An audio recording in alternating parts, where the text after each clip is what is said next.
हाँ ठीक है। Hello everyone, welcome to best.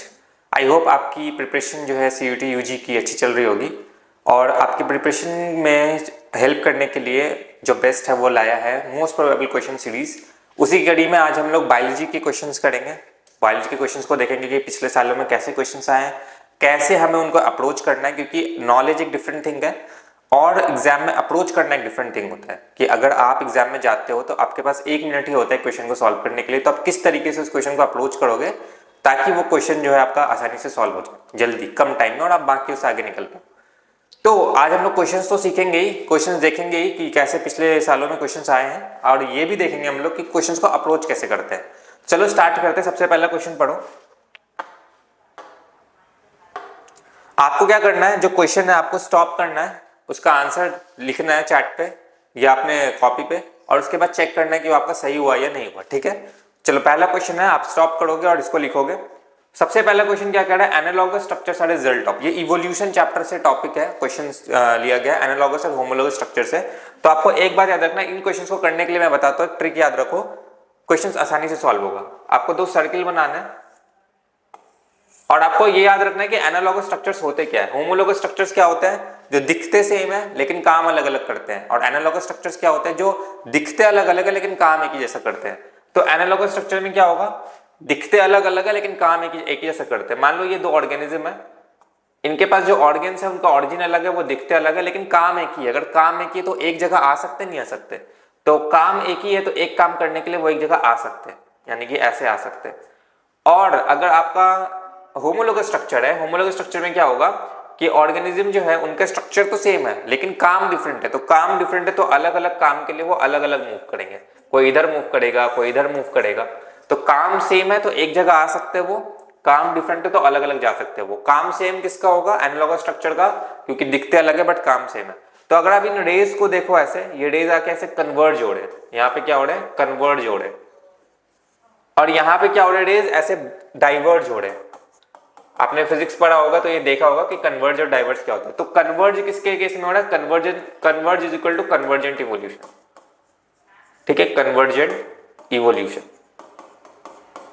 और डाइवर्ज के केस में क्या हो जाएगा आपका, डाइवर्जेंट इवोल्यूशन, डाइवर्जेंट इवोल्यूशन। तो एनालॉगस स्ट्रक्चर का क्या हो जाएगा आपका, कन्वर्जेंट इवोल्यूशन। तो option 1 will be the right answer. ठीक है, इस तरीके से आप कन्वर्जेंट और डाइवर्जेंट के क्वेश्चन को कर सकते हो। दूसरा क्वेश्चन को देखते हैं। दूसरा क्वेश्चन भी आपको ऐसे ही करना है, स्टॉप करना है और देन आंसर चेक करना है। चलो देखते हैं क्वेश्चन क्या बोल रहा है। Which of the following does not affect the Hardy Weinberg equilibrium. Hardy Weinberg equilibrium क्या होता है हमें पता है, p square plus pq square plus 2pq is equal to 1। मतलब अगर इस रेशियो में अगर चेंज आएगा तो इवोल्यूशन होगा आपका। एक बड़े से पॉपुलेशन को ये डिस्क्राइब करता है, रैंडम मेटिंग के बारे में बात करता है हार्डी-विनबर्ग प्रिंसिपल। और इस हार्डी-विनबर्ग इक्विलिब्रियम को, मतलब ये जो 1 आ रहा है आपका, अगर 1 से चेंज होगा इसका मतलब वहां पे इवोल्यूशन होगा। तो कौन कौन ऐसा फैक्टर है जो अफेक्ट करता है हार्डी-विनबर्ग इक्विलिब्रियम को। नेचुरल सिलेक्शन बिल्कुल करता है। आप एनसीईआरटी में जाओगे तो आपको पॉइंट टू पॉइंट मिल जाएगा, वहां पे क्या होता है, जेनेटिक ड्रिफ्ट बिल्कुल होता है, जीन माइग्रेशन बिल्कुल होता है। तो जीन पूल जो है वो ऑप्शन रॉन्ग है। और यहाँ पे पूछा डज नॉट अफेक्ट, ऑप्शन क्या हो जाएगा आपका इसका 3। देखो क्वेश्चन को अप्रोच करने का एक तरीका और होता है, वो है एलिमिनेशन मेथड। अगर आप इसका नहीं भी पता होता तो आपको ये पता है नेचुरल सिलेक्शन तो होगा ही, जेनेटिक ड्रिफ्ट होगा ही, जीन माइग्रेशन, और जीन पूल क्या होता है, कंप्लीट सेट ऑफ जीन्स किसी भी ऑर्गेनिज्म में, उसको हम लोग क्या बोलते हैं, जीन पूल बोलते हैं। तो वो तो ऑब्वियस सी बात है नहीं होगा, तो इसका ऑप्शन क्या हो जाएगा 3rd। ये दूसरे क्वेश्चन का आंसर था। चलो नेक्स्ट क्वेश्चन में मूव करते हैं। क्वेश्चन नंबर 3rd, 4th, इन दोनों क्वेश्चन को आपको अटेम्प्ट करना है। चलिए बताइए इसका आंसर क्या होगा। क्वेश्चन नंबर 3rd क्या बोल रहा है, which of the following primate was more like an app. तो ये भी इवोल्यूशन चैप्टर से आपको याद रखना है कि दो ऑर्गेनिज्म थे, रामापेथिकस और एक था ड्रायोपेथिकस। ठीक है, Ramapithecus was more man like and Dryopithecus was more ape like. ठीक है, और इसी से फिर आगे जो है इवोल्यूशन आगे बढ़ा, मैन लाइक और एप लाइक से। तो यहाँ पे आपको क्या बोला, which of the following primate was more an ape like, तो एप लाइक का क्या हो जाएगा आपका ड्रायोपेथिकस हो जाएगा। ठीक है, और अगर यहाँ पे बोलता मैन लाइक तो मैन लाइक का आंसर क्या हो जाता है, रामापेथिकस हो जाता। ठीक है, ये हो गया आपका क्वेश्चन नंबर 3rd का आंसर। चलो क्वेश्चन नंबर 4 को देखते हैं। 4th क्वेश्चन क्या कह रहा है, फोर्थ क्वेश्चन कह रहा है nucleosome is associated with dash molecules of stones. Molecular basis of inheritance topic से क्वेश्चन है ये, अटेम्प्ट करो क्या होगा। तो हमें पता है हिस्टोन क्या होता है, ठीक है, 4 मॉलिक्यूल हिस्टोन के आगे होते हैं, H1A, H2B, H3 और H4, ठीक है। तो 4 में से एक तो यहां होता है, दूसरा यहां होता है, तीसरा यहां होता है, चौथा यहां होता है, 5वां इसके पीछे, 6ठा इसके पीछे, 7वां इसके पीछे और 8वां इसके पीछे। मतलब क्या होता है ये, ऐसे 8 मॉलिक्यूल होते हैं, इनको हम लोग बोलते हैं हिस्टोन ऑक्टामर। क्या बोलते हैं इसको हम लोग, हिस्टोन ऑक्टामर, ठीक है। और इसी के ऊपर जो आपका डीएनए होता है वो ऐसे रैप होता है, ठीक है। और ये डीएनए ऐसे खुल ना जाए, इसके ऊपर एक क्लिप की तरह एक और हिस्टोन प्रेजेंट होता है ताकि इसको होल्ड कर सके। तो 8 तो ये हो गए और एक ऊपर हो गया, टोटल कितने हो गए आपके, 9 हो गए, ठीक है, 9। तो इसका आंसर क्या हो जाएगा आपका 9, ठीक है। Nucleosome is associated with dash number with dash molecules of stones. तो ये जो कंप्लीट सेट होता है इसको हम लोग न्यूक्लियोसोम कहते हैं, ठीक है। न्यूक्लियोसोम इसी को कहते हैं हम लोग।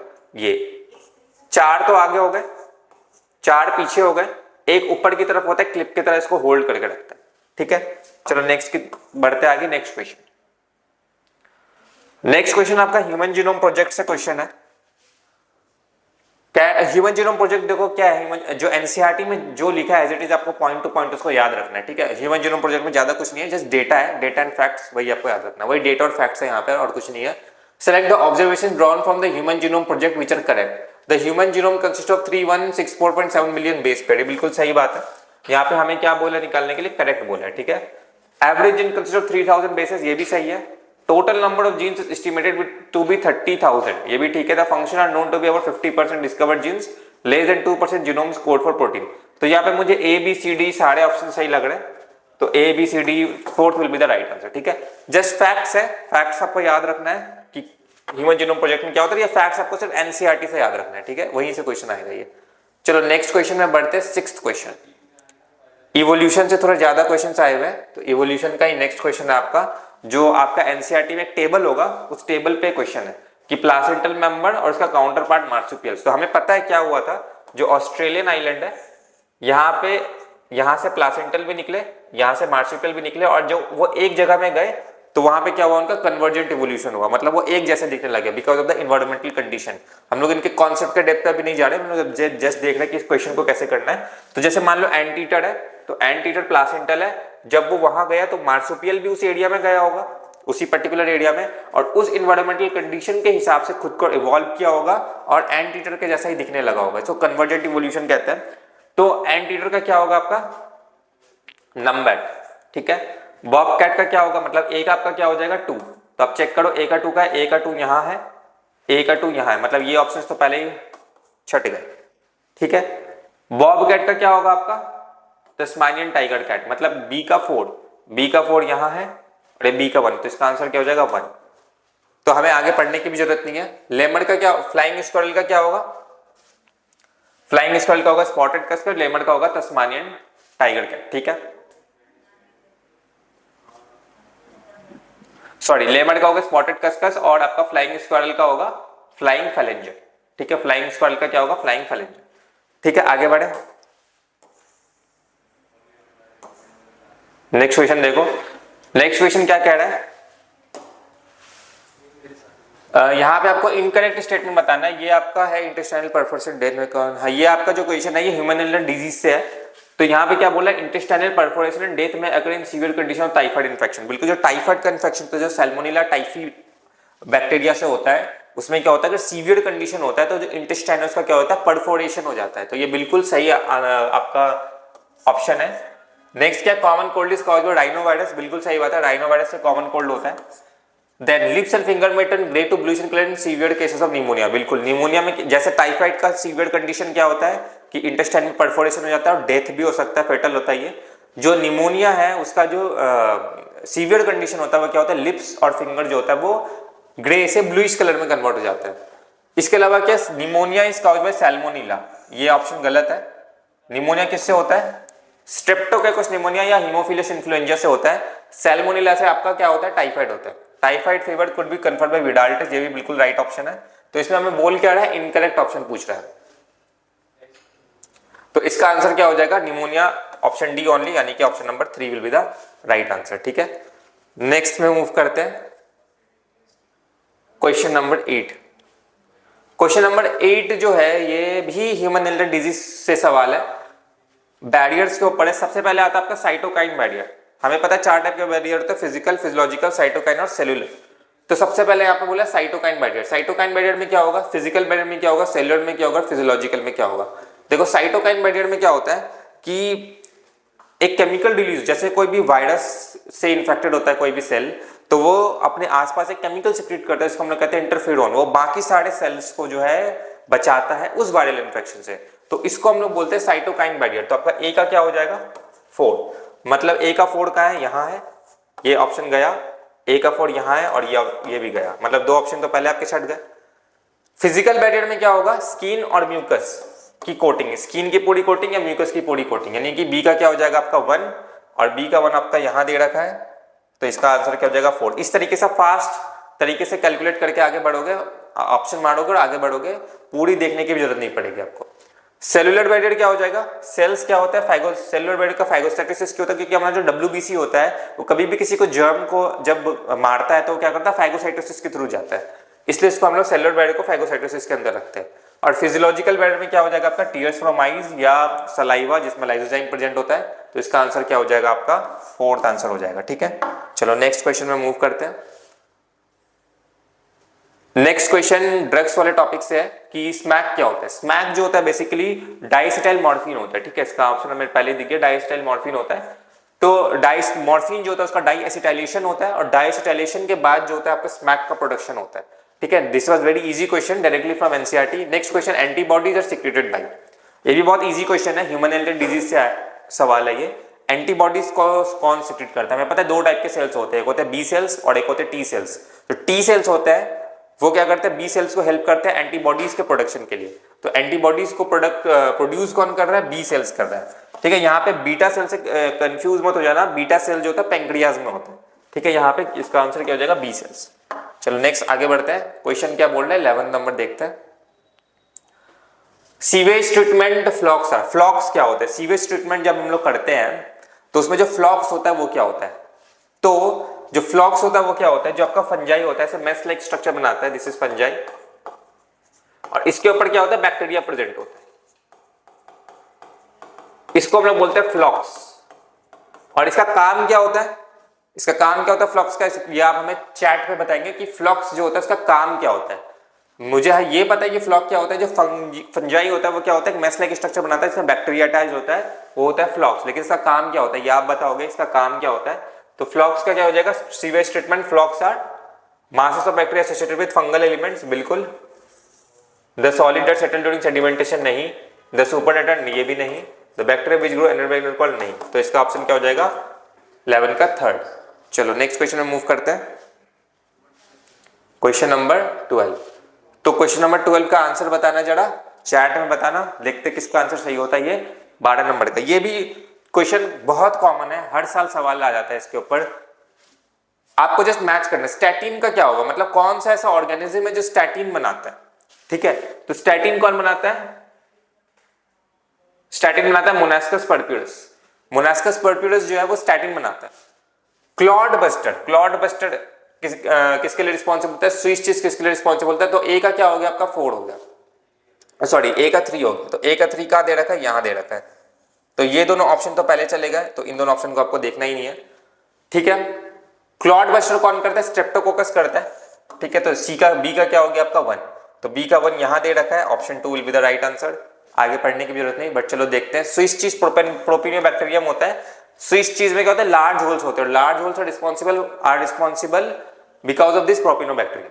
ठीक है, तो सी का क्या हो गया आपका 4, साइक्लोस्पोरिने का क्या होगा आपका ट्राइकोडर्मा। तो ऑप्शन क्या हो जाएगा इसका 2 will be the right answer. ठीक है, चलो नेक्स्ट क्वेश्चन मूव करते हैं। इन क्वेश्चन से आपको ये समझ में आ रहा होगा कि जो एनसीईआरटी है बेसिकली, वो एनसीईआरटी में जो कॉन्सेप्ट्स उसमें से सवाल कैसे बनते हैं, क्योंकि ये सारे पीवाईक्यूज हैं, कैसे बनते हैं और कहां से कैसे सवाल आ सकता है, ठीक है, जो आप कॉन्सेप्ट पढ़ रहे हो वहां से कैसा सवाल आ सकता है।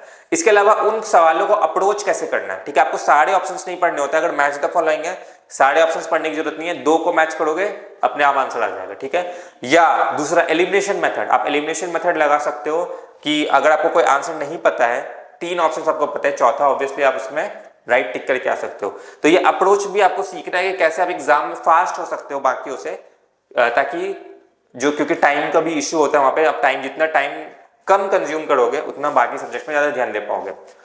इस क्वेश्चन का आंसर बताना, the beetle used as a bio control agent for aphids and mosquitoes is. ये तो बहुत इजी क्वेश्चन है, डायरेक्टली एनसीईआरटी से उठ के आया हुआ है, तो इसका आंसर हमें पता है क्या होगा, लेडी बर्ड मॉस्किटोज को कंट्रोल करती है, हमें पता है।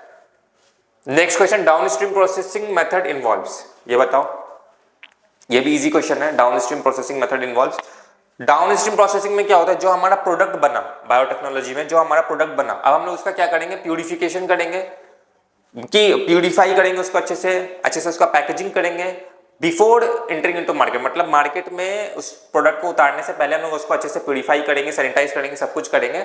This is what downstream processing is. इसका आंसर क्या हो जाएगा आपका, प्यूरिफिकेशन, ठीक है। एम्प्लीफिकेशन वगैरह हम लोग पहले कर चुके होते हैं, ऑलरेडी पहले का प्रोसेस होता है ये।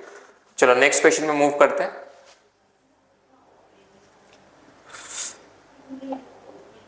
चलो, which of the following is not the correctly matched pair of organism and its respective cell wall degradation enzyme। मान लो ये क्वेश्चन आपको नहीं आता, ठीक है, कैसे करोगे।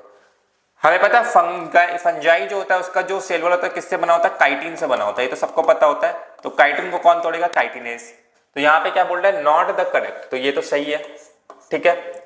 प्लांट सेल में हमें पता है प्लांट सेल का सेल वॉल किससे बना होता है, सेलुलोज से बना होता है, तो इसका आंसर क्या हो जाएगा, सेलुलेज, बिल्कुल, तो ये भी सही है।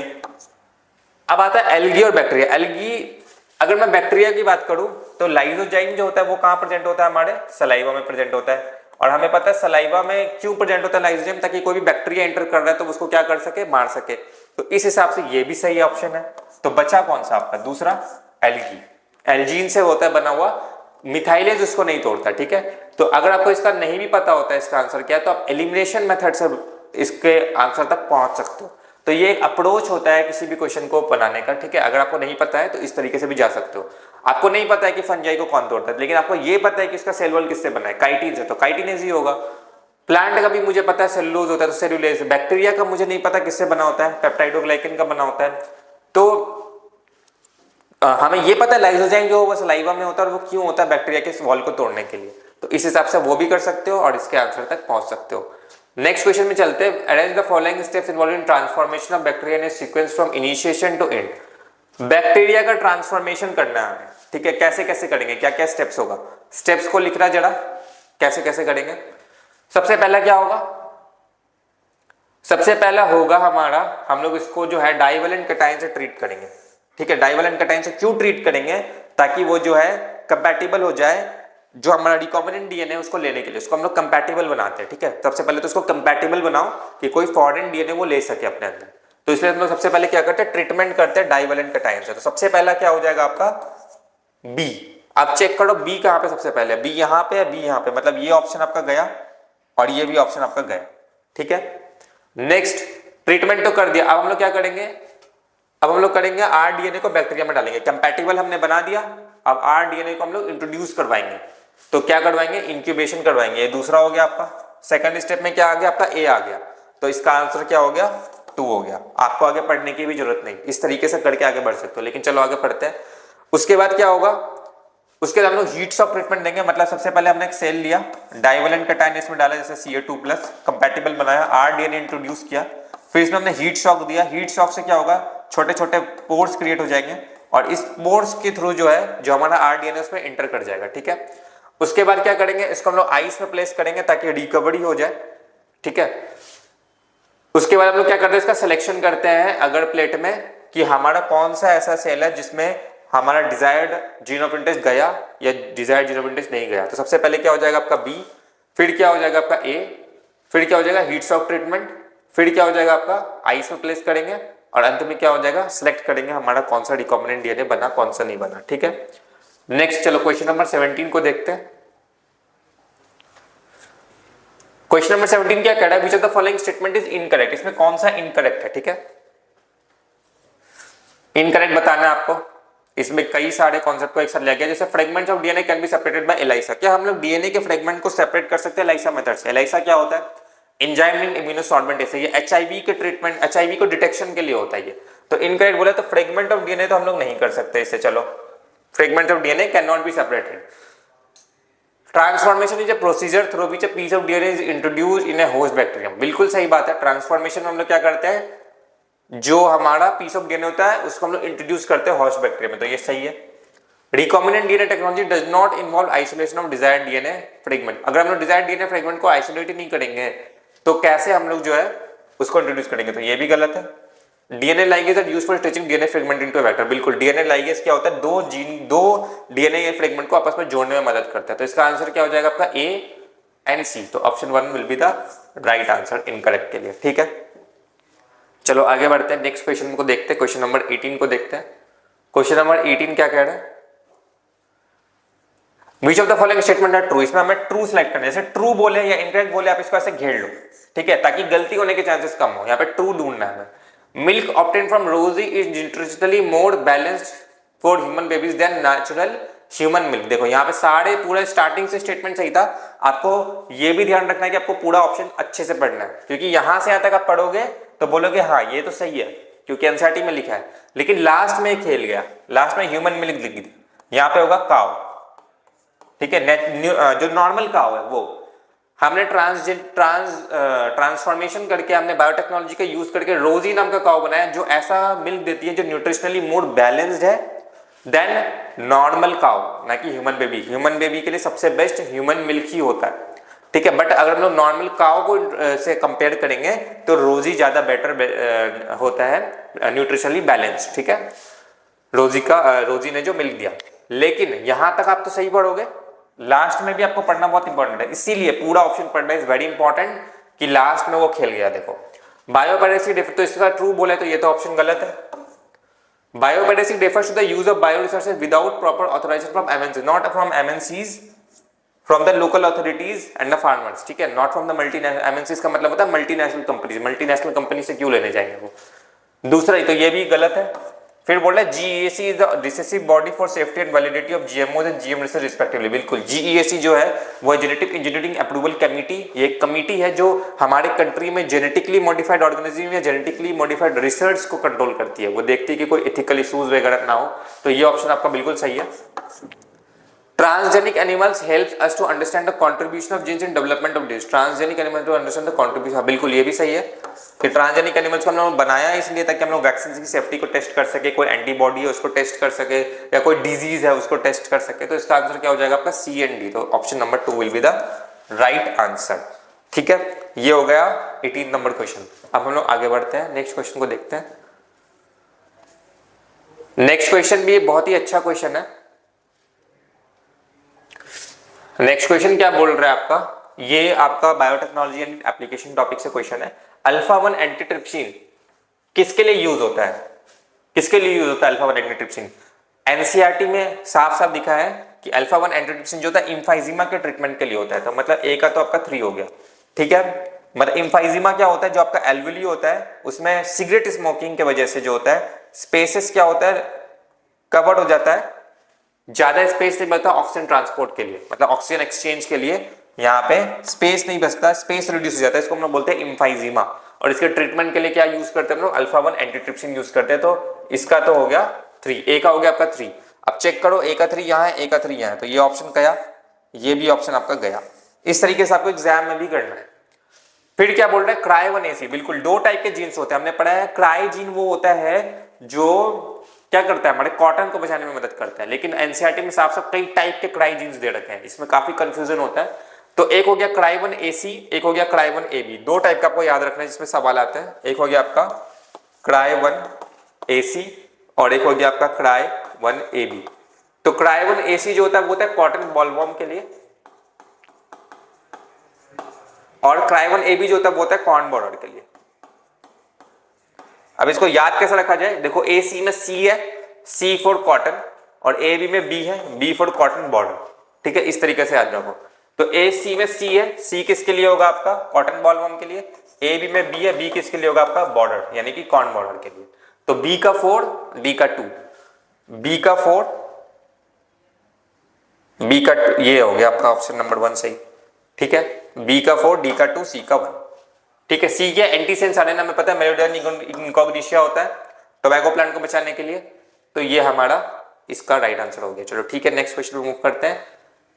एक्सपेंड, अभी हमने जीएससी पढ़ा था, जीएससी को अभी हमने देखा था क्या होता है GSC, genetic engineering approval committee, जो हमारे देश में जेनेटिक रिसर्च और जेनेटिकली मॉडिफाइड ऑर्गेनिज्म से होने वाले रिसर्चेस को कंट्रोल करती है। तो जीएससी क्या हो जाएगा, genetic and environmental advisory committee गलत, जीन एस्टेब्लिशमेंट अप्रूवल कमेटी गलत, जेनेटिक इंजीनियरिंग अप्रूवल कमेटी, ये ऑप्शन सही। तो 20 का क्या हो जाएगा आपका ऑप्शन 4। ठीक है, इजी क्वेश्चन था। नेक्स्ट क्वेश्चन में मूव करते हैं 21। ठीक है, तो इन क्वेश्चन से आपको ये भी दिख रहा होगा कि किन चैप्टर्स का वेटेज थोड़ा ज्यादा है। ठीक है, ये वो क्वेश्चंस है जो पिछले एग्जाम्स में आए हुए हैं, प्लस इसमें उन क्वेश्चंस को भी इंक्लूड किया गया है जिनके आने के चांसेस थोड़े ज्यादा है, मतलब मोस्ट प्रोबेबल क्वेश्चंस है वो कि आ सकते हैं। क्या बोल रहा है question, when an insect feeds on BT plant the insect dies due to the conversion of inactive protein into active protein in, कहां पे होता है ये? तो हमें पता है कि जो इंसेक्ट है उसका एल्कलाइन पीएच होता है गट का, जो टॉक्सिन बनाता है हमारा पेड़ वो उसके गट पे जाता है और एल्कलाइन कंडीशन के वजह से वो कन्वर्ट हो जाता है इनटू एक्टिव टॉक्सिन, और एक्टिव टॉक्सिन क्या करता है, जो इंटेस्टाइन है उसका परफोरेशन कर देता है, जिसकी वजह से डेथ हो जाता है इंसेक्ट का, और इस तरीके से हमारा जो कॉटन प्लांट है वो प्रोटेक्ट रहता है। तो क्या हो जाएगा इसका answer, alkaline pH of the gut. ठीक है, ऑप्शन नंबर 1। ठीक है, इजी क्वेश्चन। नेक्स्ट मूव करते हैं, आगे चलो। ये आ गया आपका इकोलॉजी यूनिट से क्वेश्चन, ये भी बहुत इंपॉर्टेंट है, और कुछ क्वेश्चंस ऐसे हैं जो बहुत कॉमन है, जो हर साल ही रिपीट हो जाता है, बहुत कॉमन में आने के चांसेस ज्यादा होते हैं। This question is one of the most probable question कि ये क्वेश्चन आ सकता है एग्जाम में इस बार, जो नेक्स्ट एग्जाम होगा आपका उसमें हो सकता है क्वेश्चन आए, क्योंकि बहुत कॉमन है, आने के चांसेस काफी ज्यादा होते हैं। सबसे पहले क्या होता है आपका कमेंसलिज्म। कमेंसलिज्म में आपको याद रखना है कि एक का फायदा होता है, एक का ना फायदा ना नुकसान होता है। ठीक है, एक का फायदा नुकसान। तो one species is benefited, other is unaffected, one species benefit, other one species harm, one species benefit and other remains unaffected. तो 4 ए का हो गया आपका 4। अब चेक करो कहां पे ए का 4 है, एक ही जगह दे रखा है, आगे पढ़ने की जरूरत नहीं। इस तरीके से आपको अप्रोच करना है क्वेश्चंस को ताकि आप बाकियों से फास्ट हो, ये प्रोसेस है। लेकिन चलो हम लोग आगे भी देखते हैं। म्यूचुअलिज्म में क्या होता है, दोनों को फायदा होता है, प्लस प्लस, तो क्या हो जाएगा, बोथ द स्पीसीज बेनिफिट। तो बी का क्या हो जाएगा 3, बी का 3। फिर क्या एमेंसलिज्म होता है एक का फायदा और एक का क्या होता है, सॉरी एक का नुकसान, एक का ना फायदा ना नुकसान, एक का नुकसान और एक का ना फायदा ना नुकसान। तो क्या हो जाएगा, one species is harm and other is unaffected. तो क्या हो जाएगा सी का 2। ठीक है, तो सी का 2। पैरासिटिज्म में क्या हो जाएगा, एक का नुकसान और एक का फायदा। ठीक है, तो क्या हो जाएगा, one species benefited expense of other, यानी कि डी का 1। ठीक है, इस तरीके से हम लोग क्वेश्चन को अप्रोच करते हैं। चलो आगे बढ़ते हैं, नेक्स्ट क्वेश्चन को देखते हैं।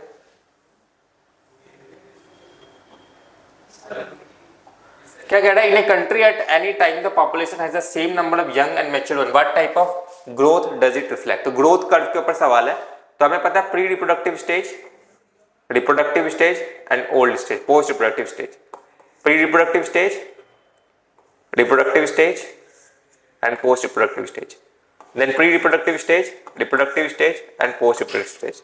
ये 3 होते हैं, बिल्कुल ये 3 होते हैं कर्व।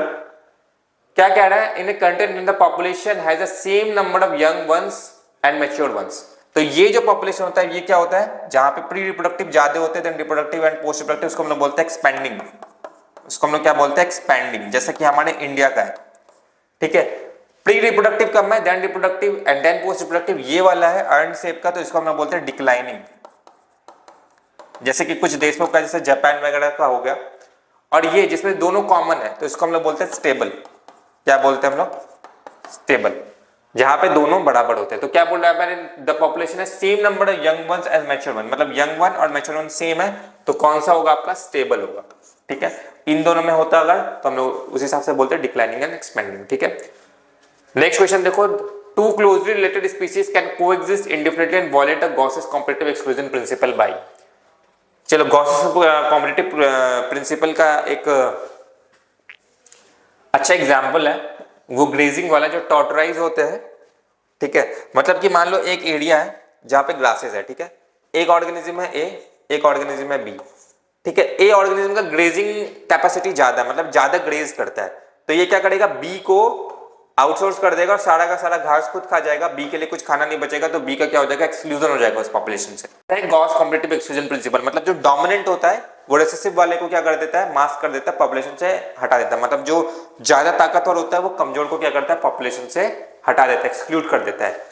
लेकिन अगर मान लो दोनों पॉपुलेशन को साथ साथ रहना है, ठीक है, जैसे मान लो यहाँ पे ग्रासेस है, ए पॉपुलेशन और बी ऑर्गेनिज्म के पॉपुलेशन को साथ साथ रहना है, को एग्जिस्ट करना है, गॉस कॉम्पिटिटिव प्रिंसिपल को एक्सक्लूड करना है, ठीक है, वायलेट करना है, तो ये क्या करेंगे, रिसोर्स का पार्सनिंग कर लेंगे। मतलब ए बोलेगा मैं बस इस एरिया का खाऊंगा, बी तुम इस एरिया का खाओ, ठीक है, रिसोर्स पार्सनिंग, तुम भी खुश रहो मैं भी खुश रहूंगा, तुम इधर का खाओ मैं उधर का खाऊंगा। या दूसरा क्या कर ले, टाइमिंग चेंज कर ले, ए जो है ग्रासेस खाने का कुछ टाइमिंग रखे, बी ग्रासेस खाने का कोई दूसरा टाइम रखे, तो इस तरीके से दोनों जो है एक दूसरे को एग्जिस्ट करने में मदद करेंगे और गॉस प्रिंसिपल को वायलेट करेंगे, कोई भी एक्सक्लूजन नहीं होगा इनसे।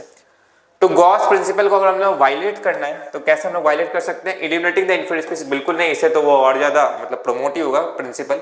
रिसोर्स पार्सनिंग, बिल्कुल रिसोर्स पार्सनिंग, जैसे कि मैंने आपको अभी एग्जांपल दिया, रिसोर्स पार्सनिंग इज द मेथड जिसमें दोनों को एग्जिस्ट कर सकते हैं। इंटरेक्टिंग विच अदर सिम्बायोटिकली, नहीं, इंटरेक्ट करने से कोई फायदा नहीं है। Changing the area of grazing, changing the area को कैसे चेंज कर सकते हैं, वो एक ही एरिया ना, एक ही एरिया में दोनों को रहना है, तभी तो एक्सक्लूजन और इंक्लूजन की बात होगी। अगर एरिया ही अलग होगी तो कहां से एक्सक्लूजन और कहां से इंक्लूजन, तो इसका आंसर क्या हो जाएगा 24 का 2, ठीक है। चलो नेक्स्ट क्वेश्चन में चलते हैं। नेक्स्ट क्वेश्चन क्या कह रहा है यहाँ पे, the process of mineralization by micro organisms helps in the release of, बिल्कुल मिनरलाइजेशन में क्या होता है, inorganic nutrients from detritus and formation of humus, बिल्कुल ऑर्गेनिक न्यूट्रिएंट्स फ्रॉम ह्यूमस नहीं, ऑर्गेनिक नहीं होता है, inorganic nutrients from humus, organic and organic. तो इसका आंसर क्या होगा, 25 का आंसर क्या होगा, इजी क्वेश्चन है, मुझे चार्ट में बताना इसका आंसर क्या होगा। द प्रोसेस ऑफ मिनरलाइजेशन में क्या होता है, इनऑर्गेनिक न्यूट्रिएंट्स जो होते हैं फ्रॉम डिट्राइटस और फॉर्मेशन ऑफ ह्यूमस, ठीक है, ये दोनों प्रोसेस होते हैं इसमें मिनरलाइजेशन के प्रोसेस में, ठीक है। नेक्स्ट आगे बढ़ते हैं, in which ecosystem the biomass of primary consumer greater than the producer, ये भी बहुत अच्छा क्वेश्चन है, इसमें काफी सवाल बनते हैं, क्योंकि यहाँ पे क्या बोल रहा है, प्राइमरी कंज्यूमर जो है उसका बायोमास ज्यादा होगा देन प्रोड्यूसर्स, कौन से इकोसिस्टम में। तो अगर हम लोग यहाँ पे फॉरेस्ट का देखें तो फॉरेस्ट में हमारा प्राइमरी कंज्यूमर जो है वो कौन होगा। अगर मैंने फॉरेस्ट की बात करूं, जैसे मान लो यहाँ पे डियर,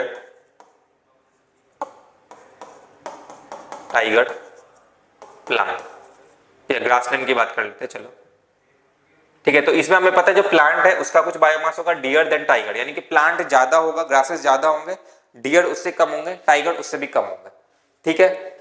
सी में अगर हम लोग बात करें या पानी में बात करें तो प्राइमरी प्रोड्यूसर कौन होते हैं, अगर हम लोग सी की बात करें या वाटर की बात करें, प्राइमरी प्रोड्यूसर कौन होते हैं, वो होते हैं फाइटोप्लैंक्टन्स, फाइटोप्लैंक्टन्स, ठीक है। फाइटोप्लैंक्टन्स क्या होते हैं, वो माइक्रोस्कोपिक होते हैं, मतलब आप कितना भी अमाउंट उसका ले आओ इनका वेट ज्यादा होगा ही नहीं, क्योंकि वो माइक्रोस्कोपिक है। इनको कौन ईट करेगा, स्मॉल फिश, स्मॉल फिश, और इनको कौन फीड करेगा, लार्ज फिश, ठीक है। तो फाइटोप्लैंक्टन्स का नंबर होगा कुछ पानी में जो कि प्रोड्यूस करेंगे, बट वो माइक्रोस्कोपिक है, तो माइक्रोस्कोप की वजह से उनका वेट ज्यादा नहीं होगा। दूसरा होता है स्मॉल फिश, और हमें पता है स्मॉल फिश का नंबर ज्यादा होगा, स्मॉल फिश का नंबर ज्यादा होगा, इसलिए उनका वेट जो होगा वो क्या होगा, ज्यादा होगा, प्राइमरी जो कंज्यूमर है उनका वेट ज्यादा होगा। जो लार्ज फिश है वो उससे भी कम होंगे, तो उनका वेट उससे भी कम होगा। तो इसका आंसर क्या हो जाएगा, कौन सा ऐसा है जिसमें प्राइमरी कंज्यूमर का बायोमास ज्यादा होता है प्रोड्यूसर, इसका आंसर क्या हो जाएगा, सी, क्योंकि इसमें जो प्राइमरी प्रोड्यूसर है वो कौन है, फाइटोप्लैंक्टन, वो क्या होता है, माइक्रोस्कोपिक होते हैं, उनका वेट ज्यादा नहीं जाएगा। उनको जो ईट कर रहा है मतलब कौन, स्मॉल फिशेस, तो वो क्या हो जाएगा, उनका वेट ज्यादा होगा, क्योंकि ऑब्वियसली वो पानी में ज्यादा होंगे नंबर में, ठीक है। नेक्स्ट आगे बढ़े, नेक्स्ट क्वेश्चन देखो, ये भी इकोलॉजी से है और आगे वाले दो क्वेश्चन भी इकोलॉजी से। Choose the correct statement with respect to decomposition from the following. Decomposition is an anaerobic process, नहीं, डिकम्पोजिशन क्या होता है, एरोबिक प्रोसेस होता है, ये गलत हो गया, यहाँ पे हमें क्या बोले, करेक्ट बोला, तो करेक्ट को आप ऐसे घेर लो। डिकम्पोजिशन रेट ऑफ डेटा से डिपेंड, बिल्कुल केमिकल नेचर पर डिपेंड करता है, क्योंकि हमें पता है अगर लिग्निन वगैरह आ जाता है वहां पे क्या हो जाता है, आपका डिकम्पोजिशन का रेट स्लो डाउन हो जाता है, ठीक है। Water soluble organic nutrients go into the soil and get present in the fossil water not organic inorganic, तो ये वाला गलत हो गया स्टेटमेंट कि water soluble inorganic nutrients go into the soil and get precipitated in the form of leaching। ये water soluble क्या होता है, inorganic nutrient होता है। ह्यूमिफिकेशन फॉलोज मिनरल, बिल्कुल ह्यूमिफिकेशन फॉलोज मिनरलाइजेशन, क्योंकि हमें पता है क्या होता है FlCHm, पहले ह्यूमिफिकेशन आता है फिर मिनरलाइजेशन आता है। तो इसका आंसर क्या हो जाएगा B एंड D। तो option number 1 will be the right answer. ठीक है, डिकम्पोजिशन ऑफ डिटाइशन depends on chemically and humification follows mineralization. ठीक है, नेक्स्ट क्वेश्चन में चलो। ये भी जो है मोस्ट प्रोबेबल क्वेश्चंस में आप मान सकते हो, ये जो क्वेश्चन है, ठीक है, इससे पहले भी मैंने बताया था क्वेश्चन वो कमेंसलिज्म वाला, ठीक है, वो भी मोस्ट प्रोबेबल में आता है। ये वाला जो क्वेश्चन है ये भी मोस्ट प्रोबेबल क्वेश्चंस में आता है। ये मोस्ट प्रोबेबल क्वेश्चंस में इसलिए आता है क्योंकि दो टर्म होते हैं, एक होते हैं स्टैंडिंग स्टेट और एक होते हैं स्टैंडिंग क्रॉप, जिसमें बच्चों को बहुत ज्यादा कंफ्यूजन होता है कि स्टैंडिंग स्टेट क्या होता है और स्टैंडिंग क्रॉप क्या होता है, और ये इसी का फायदा उठाता है एग्जामिनर, और हर साल इसमें सवाल आता है। तो this is also one of the most probable question कि क्या हो सकता है इसमें। देखो एक दो टर्म होते हैं, एक होता है स्टैंडिंग स्टेट और एक होता है स्टैंडिंग क्रॉप।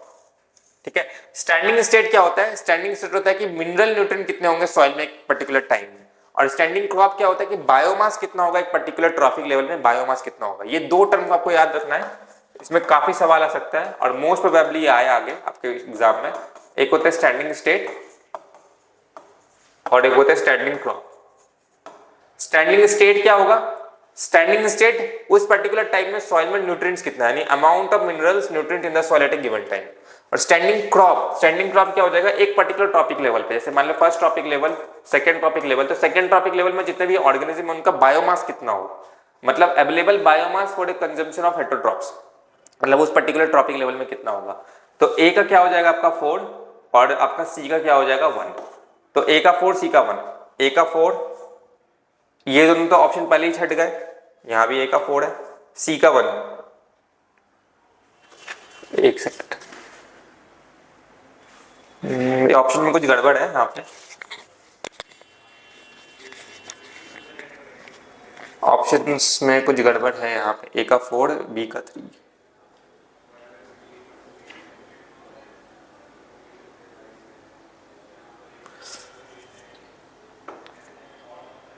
ठीक है, यहाँ पे सी का 1 होगा, ठीक है, सी का 2 नहीं होगा, सी का 1 होगा। ठीक है, ऑप्शंस में थोड़े गड़बड़ है, standing productive secondary productivity and net primary productivity.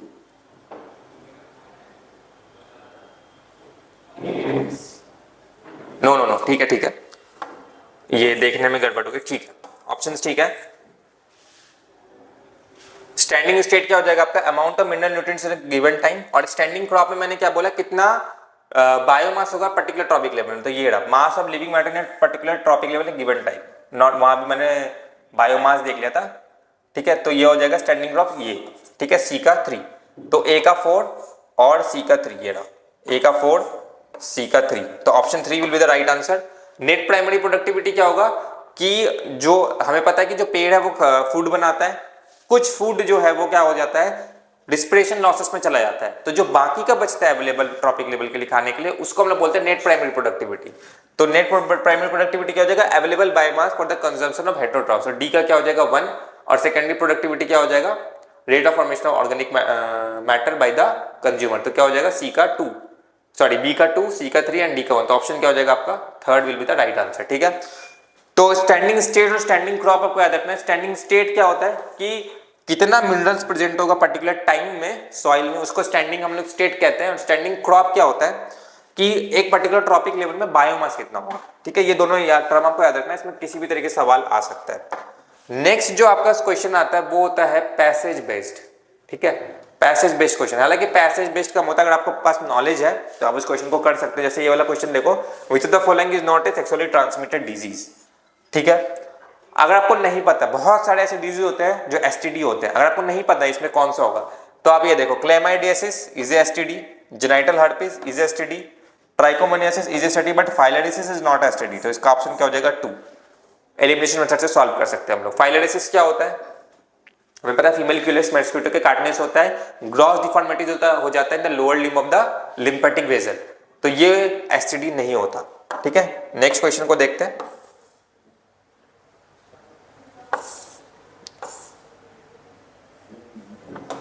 Next question देखो, which of the following statement is incorrect with respect to medical termination of pregnancy। MTP is also a very hot topic, MTP के ऊपर भी काफी सवाल आते हैं, medical termination of pregnancy. तो इसमें कुछ टर्म्स है जो आप याद रखना, जैसे यहाँ पे क्या बोला, they are considered safe during the first trimester, बिल्कुल सही बात है। इनकरेक्ट पूछा आपको, इनकरेक्ट को पहले कवर करो। They are considered safe during the first trimester, बिल्कुल सही बात है। फर्स्ट ट्राइमेस्टर में जो होता है सेफ माना जाता है। 1971 में इंडिया में इसको लीगलाइज किया गया और MTPs can be performed even after 24 weeks but with the option to registered medical practitioners on specific grounds. नहीं, 24 वीक्स में हम लोग परफॉर्म नहीं कर सकते, ये गलत है। तो इसका ऑप्शन क्या हो जाएगा, थर्ड। और about 20% of the considered MTP in year globally, बिल्कुल सही बात है।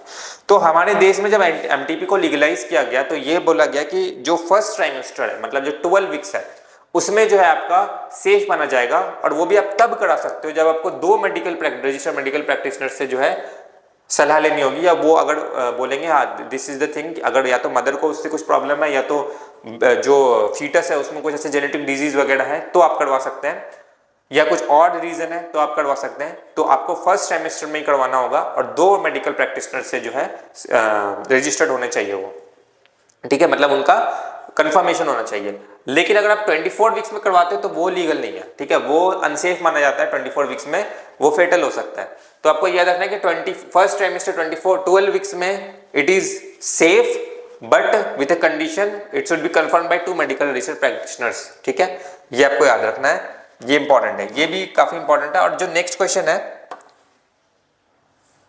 ये भी बहुत इंपॉर्टेंट क्वेश्चन है, ये भी मोस्ट प्रोबेबल क्वेश्चन की कैटेगरी में आएगा क्योंकि ये क्वेश्चंस काफी बार पूछे जाते हैं और इस बार आने के चांसेस है इस क्वेश्चन का। क्वेश्चंस इसलिए ये इंपॉर्टेंट है क्योंकि थोड़ा कंफ्यूजिंग होता है। जैसे अगर मैं आपको बताऊं जिफ्ट क्या होता है आपका, जाइगोट, इंट्रा,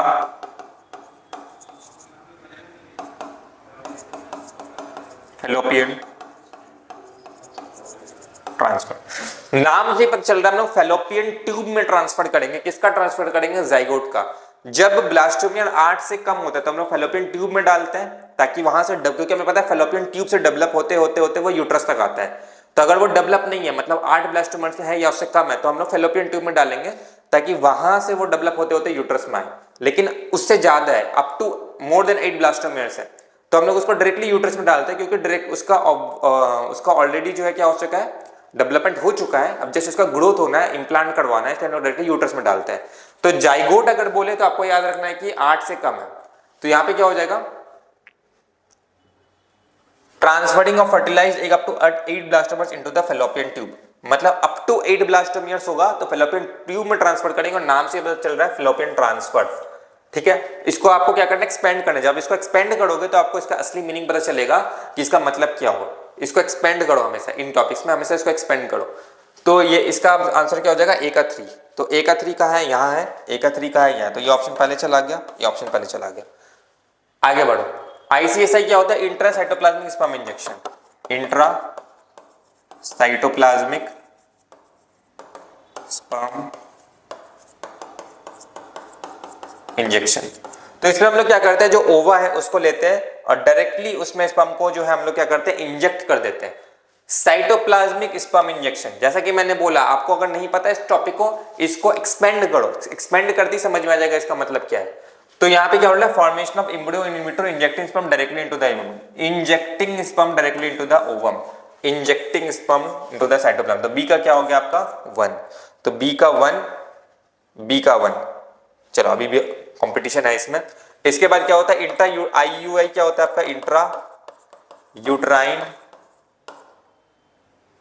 इंसेमिनेशन, ठीक है। IUI क्या होता है, इंट्रा यूट्राइन इंसेमिनेशन, मतलब इंसेमिनेट करेंगे, ठीक है। कहां पे करेंगे, यूट्राइन में करेंगे, यूट्रस में इंसेमिनेट करवाएंगे, मतलब transfer of semen from a healthy donor into the uterus artificially, नाम से पता चल गया हमें। तो सी का क्या हो गया आपका 4, सी का 4, option 2 will be the right answer. IUT क्या होता है, intra uterine transfer, intra uterine transfer. इसमें हम लोग क्या करते हैं, यूट्रस में ट्रांसफर कर रहे हैं। किसका ट्रांसफर करेंगे, हमें पता है अगर 8 ब्लास्टोमियर तक का हमारे पास एम्ब्रियो है तो उसको हम लोग फैलोपियन ट्यूब में ट्रांसफर करेंगे ताकि वहां से डेवलप होते होते हुए यूट्रस तक आए और फिर वहां पे उसका इम्प्लांटेशन हो। लेकिन 8 ब्लास्टोमियर से ज्यादा है अगर, तो उसको हम लोग कहां ट्रांसफर करते हैं, डायरेक्टली यूट्रस में ट्रांसफर करते हैं ताकि अब उसका सिर्फ इम्प्लांटेशन हो।